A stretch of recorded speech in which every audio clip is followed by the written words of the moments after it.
Jana tulikumbushana kuhusu neno upendo. Tukasema kuna aina mbalimbali za upendo. Mtu unavyompenda mke wako sivyo unavyompenda dadako, au unavyompenda kaka yako sivyo unavyompenda rafiki yako. Kuna utofauti, na ndio maana Yesu Kristo anapotoa amri ya upendo anachukua jinsi yeye mwenyewe kama ni mfano wa upendo. Upendo usiojali masilahi yoyote. Na ndio anasema amri yangu ni hii, mpendane. Wajipendane vipi? Si kama sisi tunavyopendana kibinadamu, basi kama nilivyowapenda ninyi. Na alitupenda vipi? Asema hakuna aliye na upendo mwingi kuliko huu wa mtu kutoa uhai wake kwa ajili ya rafiki zake. Ndio upendo huo, agape.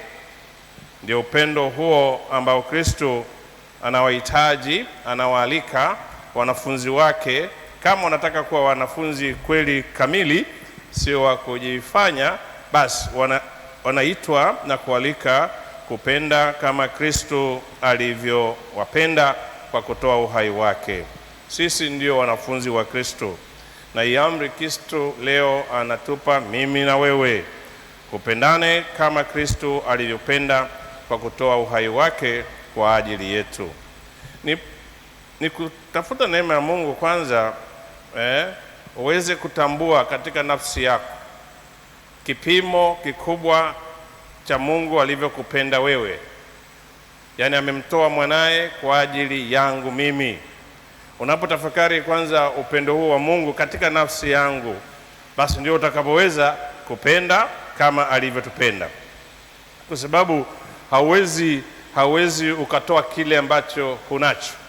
Ukijua kweli Mungu amenipenda mimi kiasi hichi bila mastahili yangu, akamtoa mwanae kufa kwa ajili yangu, huo upendo ukiingia ndani yako, basi utaweza kupenda bila kutegemea chochote, kwa sababu umeshajawa na upendo wa kimungu.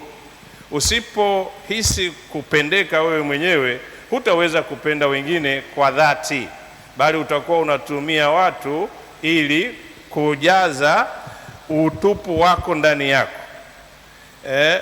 Na maana kwamba you cannot give what you do not have. You cannot love authentically and genuinely if you don't feel loved unconditionally. Na ndio zumuni la Kristo, kuonyesha upendo huo mkubwa wa mwanadamu kutoka kwa Mungu kwa kumleta mwanae kufa. Ni budi kutafakari kila wakati upendo huo wa Kristo katika nafsi yako. Ukishajua basi umependeka kupita kiasi, utaweza kupenda wengine bila kutarajia lolote kutoka kwao, kama Kristo alivyotupenda. Changamoto nyingi katika maisha yetu ni kuhisi kwamba hatupendeki. Ni kweli tunakuwa tuna madhaifu, tunakuwa tuna dhambi, lakini sisi wasili wetu ni upendo. Mungu alitupenda hata tukiwa na udhaifu wetu wa kibinadamu. Mara nyingi tunaangalia negative side of who we are. We focus too much on sins and forgetting that we have been created in the image of God. Tunafocus sana katika ubovu wetu, lakini hata pamoja na ubovu kuna wema mkubwa. Mungu alituumba kwa upendo mkubwa. Madhaifu yako, lakini tusiangalie tu madhaifu, tuangalie ukuu wa upendo wa Mungu ambao amedhihirisha kwetu, japo tulikuwa na udhaifu, japo tulikuwa wenye dhambi. Na hapo basi ukiguswa na upendo wa Mungu jinsi ulivyo na mapungufu yako, lakini Mungu anakupenda jinsi ulivyo, na amemtoa mwanae, sio kwa wale walio watakatifu, sio kwa wale waliokamilika. Alimtoa mwanae kwa wale wenye dhambi, ili waache dhambi na wamrudie Kristo. Mara nyingi dini zetu zingine zinasisitiza zaidi ubaya wa mwanadamu kuliko wema wake na upendo mkuu wa Mungu.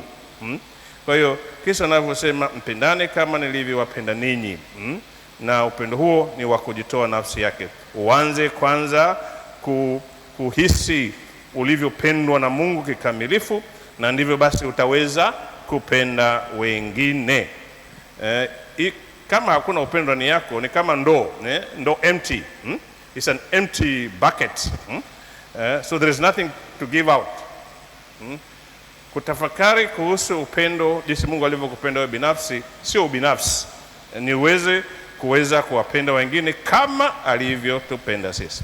Kingine Yesu anawaambia sasa basi, mkishika hiyo amri yangu mtakuwa rafiki zangu, mkitenda ninayowaamuru. Na nachoamuru ni mpendane kama nilivyowapenda ninyi. Kisha fanya hivyo basi, sitawaita tena watumwa, ni rafiki.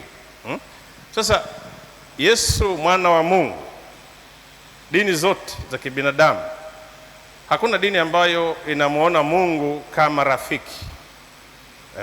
Hakuna dini ambayo inamuona Mungu hata kama baba. Uhalisia wa Mungu ni kitu mbali sana, hana mahusiano na sisi. Ni dini yetu tu ya Kikristo, na kupitia Kristo tunakuwa na mtazamo tofauti sana kuhusu Mungu. Mungu ambaye ni karibu nao, Mungu ambaye ni rafiki, sio mtu wa kuogopewa au kitu cha kuogopesha, bali kitu cha upendo. Siwaiti tena watumwa, na waita rafiki zangu. Mara nyingi tunapokuja kusali, ndugu zangu, na kukutana na Kristo, unajenga ile taswira na kwenda kukutana na mtu anayenipenda bila mastahili yangu, na kwenda kukutana na rafiki yangu. Mungu wetu ni rafiki yetu.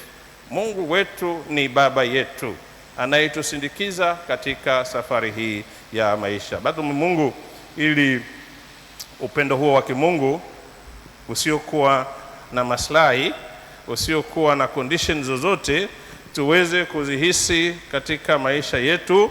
Tukishajazwa na upendo huo, basi ule upendo uweze kuoverflow, uweze kuenda na kuwapenda wengine, na vile vile tuwe na taswira nzuri ya Mungu. Mungu baba mwema, Mungu rafiki. Kristo ni rafiki yetu na anatupenda kupita kiasi.